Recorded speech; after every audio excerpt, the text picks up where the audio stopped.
বিজয় কিছু সংখ্যক আম বিক্রি করার জন্য বাজারে যাচ্ছিল। তার চাচা বিক্রি করার জন্য আরও 15টি আম দিল। 33টি আম বিক্রি করার পর তার কাছে 12টি আম অবশিষ্ট রইল। তার কাছে প্রথমে কতগুলো আম ছিল?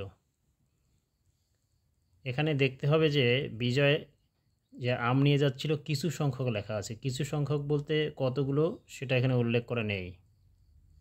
প্রতিমধ্যে তার চাচার সঙ্গে দেখা হয় এবং তিনি তাকে আরও 15টি আম দেন। চাচার যে 15টি আম সেটি কিন্তু উল্লেখ করা আছে, কিন্তু বিজয় কতগুলো নিয়ে যাচ্ছিল সেটি উল্লেখ করা নেই।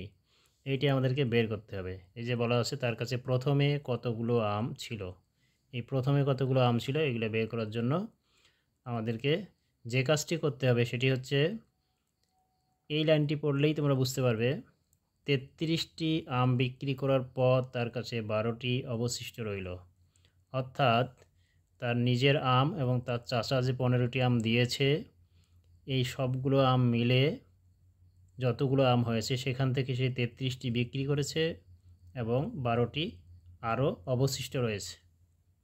তাহলে এই যে 33টি বিক্রি করলো এবং যে অবশিষ্ট 12টি রইল এগুলো যদি আমরা যোগ করি তার মোট আমের সংখ্যা আমরা পেয়ে যাব।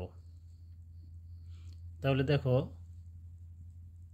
এখানে লিখতে হবে, সমাধান লেখা যায় এখানে কি লিখব? বিজয় আম বিক্রি করলো। বিজয় আম বিক্রি করলো 33টি।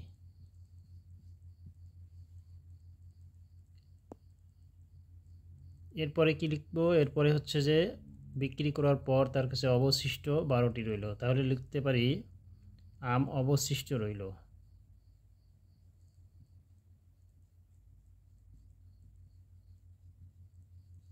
অবশিষ্ট রইল 12টি।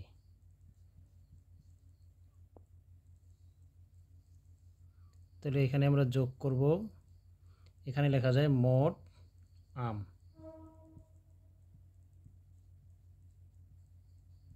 মোট আম তাহলে 3-এর সঙ্গে 2 যোগ করলে 5 হয়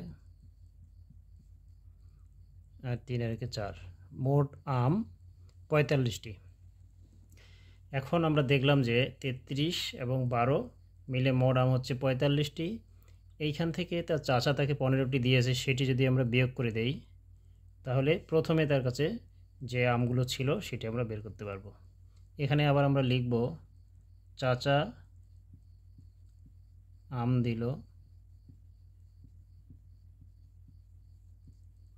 15টি, এই 15 আমরা এখানে বিয়োগ করব। তাহলে উত্তরে যেটি চাওয়া হয়েছে উত্তরে আমরা সেটি লিখব যে প্রথমে তার কাছে আম ছিল। প্রথমে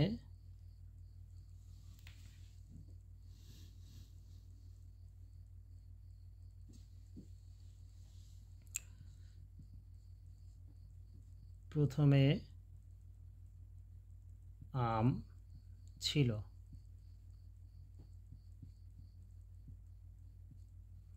প্রথমে ছিল হচ্ছে, তাহলে বিয়োগ যদি করি তাহলে 5 থেকে 5 বিয়োগ করলে 0 হয়, 4 থেকে 1 বিয়োগ করলে 3, অর্থাৎ প্রথমে তার কাছে 30টি আম ছিল। উত্তর লিখতে হবে